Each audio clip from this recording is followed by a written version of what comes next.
고린도전서 1장 17절 외모로 보시지 않고 각 사람의 행위대로 심판하는 이를 너희가 아버지라 부른즉 너희가 나그네로 있을 때를 두려움으로 지내라. 아멘. 두려움으로 지내라. 우리가 나그네라는 말씀을 아주 보면은 그 아브라함도 그 믿음의 조상이라 그러죠. 이삭도 야곱도 나그네라는 말을 했어요. 그분들이 그 왜 믿음의 사람이냐, 영원한 것을 바라보면서 이 땅에 있는 것을 잠깐 있다가 썩어 들어가는 것을 추구하지 않고 세상을 사용하되 이것들은 잠깐 있다가 없어지고 결국 영원한 곳으로 들어갈 때 영원한 그 하나님의 것들, 없어지지 않는 것들을 갈망하고 그것을 위해서 전진해 나간 삶을 살았기 때문에 우리가 구약 성경을 보면 항상 그 믿음이라 그러잖아요. 믿음이 지금 있는 것보다는 영원한 것들을 추구하는 삶을 살았다는 거죠. 네, 그래서 이 믿음이 중요한데 이 믿음 가운데 우리가 하나님을 두려워하는 믿음이 필요하다고 이렇게 사도 베드로가 말해주고 있습니다. 왜 하나님을 두려워할까요? 하나님이 우리를 죄를 사해 주시고 복음 안에서 거듭나게 해 주셔서 영원한 생명을 주셨는데 왜 하나님을 두려워하라는 말을 그래도 할까요? 왜냐하면 여기서 하나님은 모든 자를 심판하는 자시기 때문에 그것이 불변하다는 거죠. 그렇기 때문에 우리가 이 땅을 살면서 좋은 하늘나라를 가더라도 하나님을 이 땅에 사는 동안에 두려워하는 게 있어야 된다. 왜? 하나님이 심판자이기 때문에. 히브리서 9장 27절 보면은 그렇게 나오죠. 사람에게는 다 죽는 것이 정해져 있다 그래요. 그 후에는 뭐가 옵니까? 심판이 온다 그래요. 네, 그래서 오늘은 안 보고 아마 다음에 볼 텐데 우리 믿는 자, 예수 그리스도의 복음 안에서 거듭난 자도 하나님의 심판에 선다는 것을 다 우리가 알고 있죠, 그죠? 네, 믿지 않는 자는 어떻게 했습니까? 믿지 않는 자는 하나님의 심판을 서는 날이 옵니다. 이 세상 끝나는 그 날에 하나님께서 모든 자를, 생명을 가진 자들을 심판한다고 그러셔요. 그래서 전도서 이 12장 13절 14절 맨 마지막에 보면 일의 결국을 다 들었으니 하나님을 경외하고 그의 명령을 지킬지어다. 이것이 모든 사람의 본분이니라. 하나님은 모든 행위와 모든 은밀한 일을 선악간에 심판하시리라. 그래서 이 하나님의 심판이라는 것이 가장 기본적인 그 교리중들 중에 하나예요. 히브리서 6장 1절 2절 보면은 6가지 교리가 나오는데 그 중에 하나가 하나님의 영원한 심판. 모든 생명체가 있는 것들은 하나님께 심판받는 날이 온다. 네.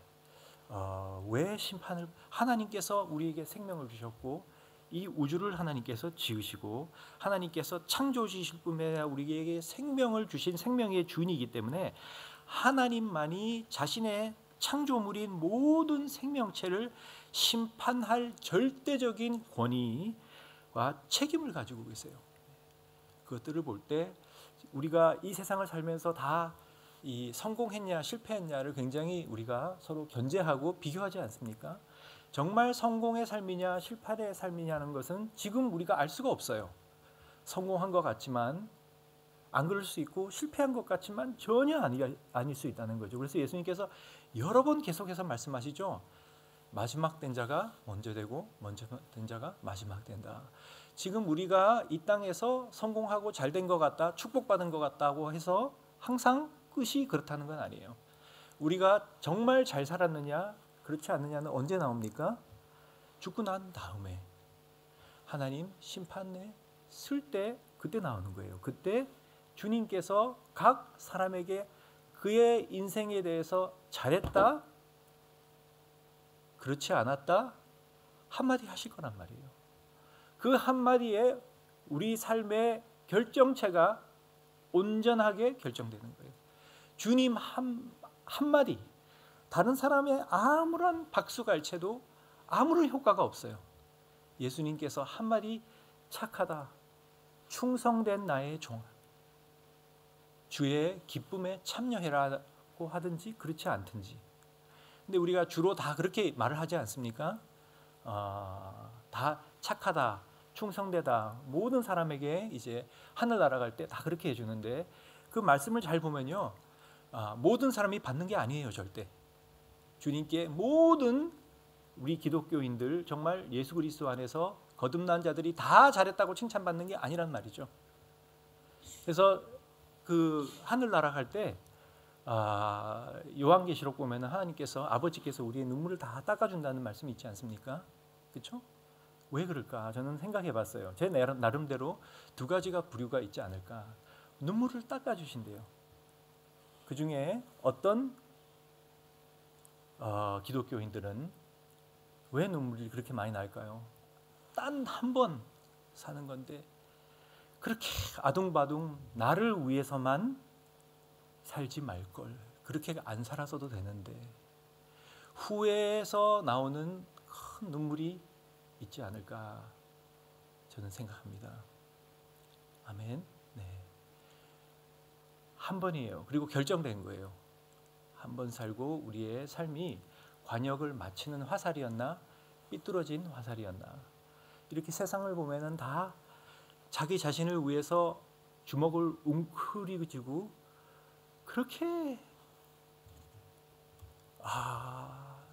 조급하게 모든 결정을 자신을 위하여, 조금 더 잘 살기 위하여, 조금 더 성공하기 위해, 조금 더 앞장서기 위해, 조금 더 가지기 위하여 발버둥을 치고 모든 결정을 그렇게 초점을 맞추고 산 사람들이 세상 사람들이고요.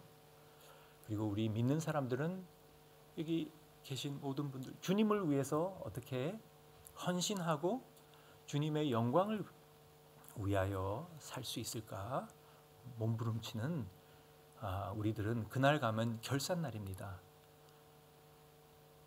우리가 숨이 여기서 먹고 영원한 곳에 한 발을 들일 때 주님께서 주님의 얼굴을 볼 때 우리의 모든 삶의 결정체가 열매 맺는 순간이 그 순간이죠. 아멘. 네, 그래서 주님께서 오실 때 계시록을 보면요, 계시록 맨 마지막 장을 보면 예수님께서 오시기 전에 이런 말씀을 하세요. 요한계시록 22장 12절. 보라, 내가 속히 오리니 내게 줄 상이 내게 있어 각 사람에게 그 행한 대로 갚아주리라. 각 사람에게. 그냥 빈손으로 오지 않으세요. 할렐루야.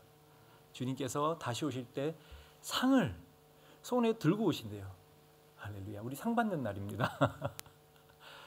또 왜 그렇게 많이 울까요? 제 생각에는 이렇게 우는 사람도 있을 것 같아요. 주님께서 너 참 잘했다, 착하고 헌신되고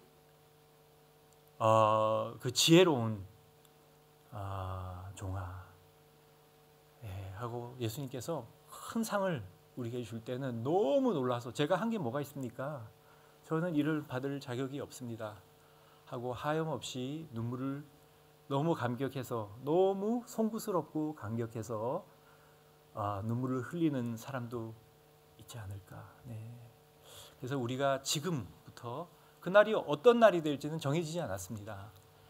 지금부터 마지막 날까지 하나님 생명책에 하늘나라에 적혀 있다 그러지 않습니까? 단 하루도 빠지지 않고 어떻게 적혀 나가는가에 따라서 그것이 그날에 어떤 눈물을 흘릴까? 감격의, 즐거움의, 놀라움의 눈물을 흘릴까? 그렇지 않으면은 너무 안타까운 후회의 눈물. 그렇지만 눈물을 닦아주실 거예요. 천국에 들어가지만 좀 더 주를 위해서 살 걸, 좀 더 주의 영광을 위해 살 걸 하는 그런 후회를 하는 눈물을 같이 흘릴까, 그런 생각을 안 하지 않을 수 없습니다. 전도서 7장 2절을 보면요, 7장 2절 제가 한번 찾아서 읽어드리겠습니다. 7장 4절을 보면요, 지혜자의 마음은 초상집에 있으되 우매한 자의 마음은 혼인집에 있느니라. 저번 주에 우리 천국으로 들어가신 우리 성도님들 계시잖아요. 그럴 때마다 저는 마지막 날이 우리 정말 거듭난 자에게는 가장 기쁜 날이라 생각해요. 할렐루야. 이 세상에 올 때는 그렇게 울어요, 아이들이. 왜? 이 땅에서는 눈물을 안 흘릴 수가 없어요. 주님께서 함께 하심으로 우리가 큰 용기를 얻고 큰 축복을 받고 주님께서 허락한 많은 관계 안에 사랑을 나누고 기쁨을 나누고 하지만 이 땅은 그렇지만 나그네 길이에요. 나그네 길이고 이 공중의 권세 잡은 자는 뭐죠? 이 시스템이 그렇게 선하지 않은 시스템 안에 살고 있어요. 하나님의 나라가 올 때까지. 그렇기 때문에 우리는 영원한 것을 기다리고 주님의 재림을 기다리고 어떻게 하면 주님 앞에 심판날 쓸 때 칭찬 들을까? 이것이 우리 숙제죠, 그죠? 목적이 뚜렷해야 된다는 거예요. 그래서 여기서 지혜자른 말은 초상집에 있되 우매한 자의 마음은 혼인집에 있느니라. 혼인집이 즐거운 파티하는 날이에요. 그래서 결국 우매한 자들, 그 인생 농사를 천국에 올라가니까는 다 꽝인 사람들은 이 세상에서 어떻게 하면은 잔치하고 잘 먹고 웃고 최대한으로 즐기고 잘 살고 이 세상을 가장 즐겁게 많이 먹고 많이 가지고 살까 늘 고민하는 사람들 올라가 보면 없다는 거예요. 뭐가 올라가면 다 비어 있어요. 그렇지만 지혜자인 사람들은 어떤 사람들인가요? 마지막 날이 있는 것을 계산하고 가장 중요한 날, 내가 주님 보는 이 세상을 떠나는 날의 어떤 모습인가, 내가 마지막에 웃는 사람으로 주님 얼굴을 기대하며 보는 신자인가, 아니면 안 가려고 발버둥치고 붙잡고 어쩔 수 없이 더 붙잡고 있을 수 없어서 가야 되는 사람인가. 그것은 제 생각에는 이래요. 영원한 것에 투자하면 투자할수록 더 마음이 편해지고 행복한 사람이라 생각해요.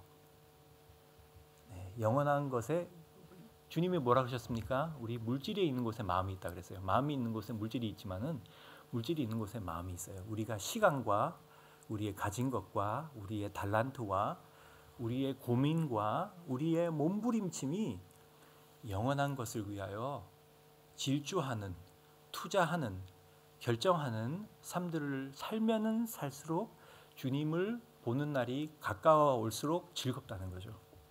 내가 부유하다는 것을 알아요. 별로 그렇게 상관 안 해요.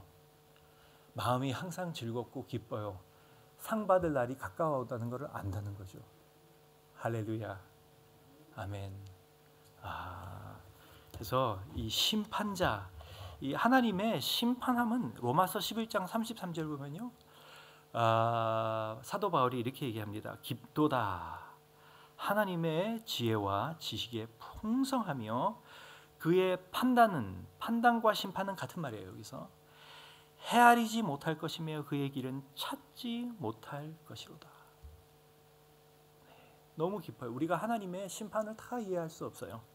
그렇지만 몇 가지를 보면요, 제가 디모데 전서 5장 24절 25절 보면 이런 말을 합니다.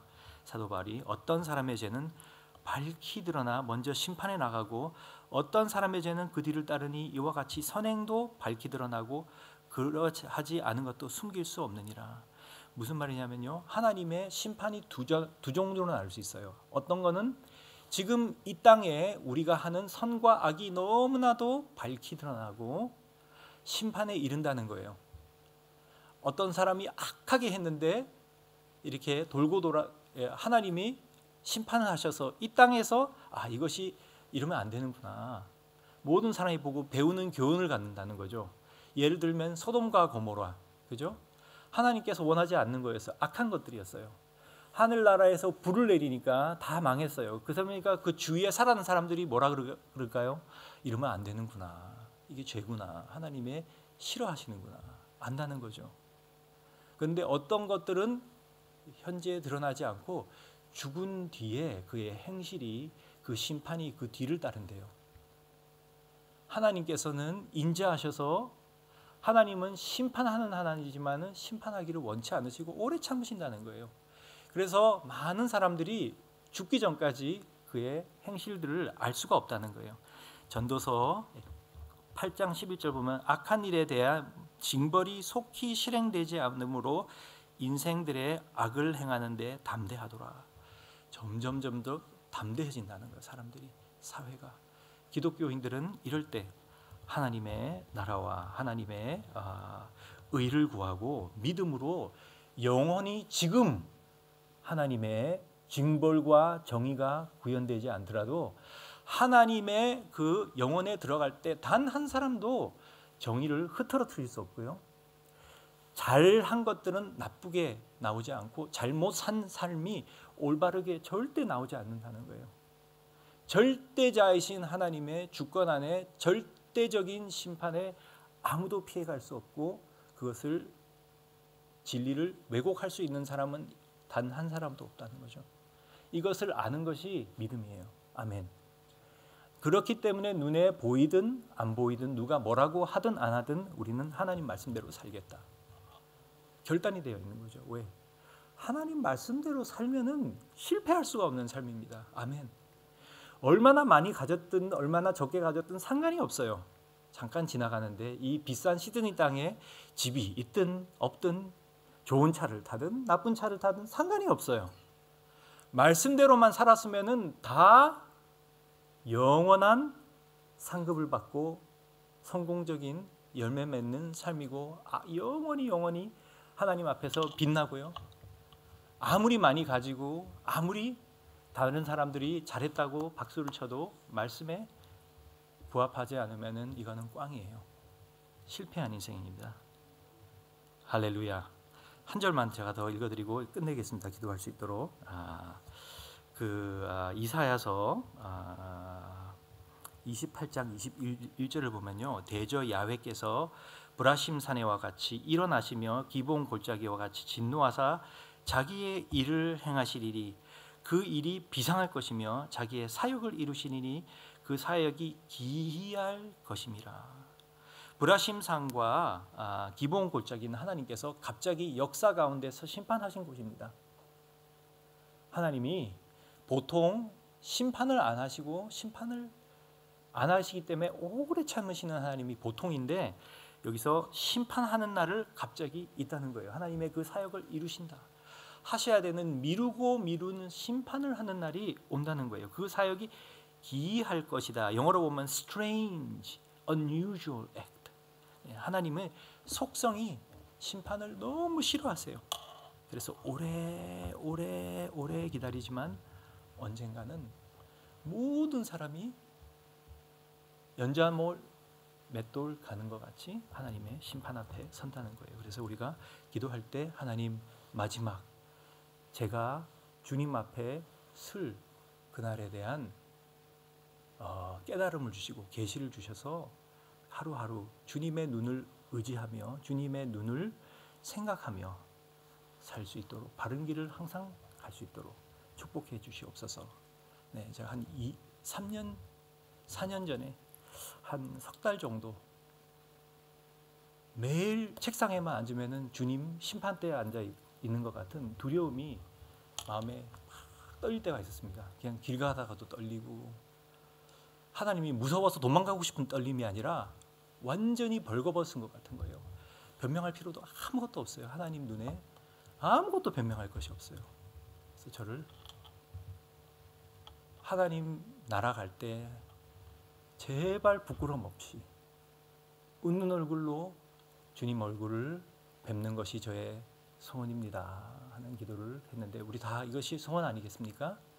이것이 소원이 돼도 우리 함께 기도하고 정말 지혜로운 삶을 그날 정말 중요한 날 주님께 칭찬받는 우리 모두가 되도록 우리 마음속에 있는 모든 것을 죄악과 거짓과 꾸미는 모든 것을 벗게 하여 주시고 예수님 오늘도 깊이 만나고 사랑하는 하루가 되도록 우리 함께 주여 일창하고 기도하고 그리고 오늘 정말 평안한 날이 되시기 바랍니다.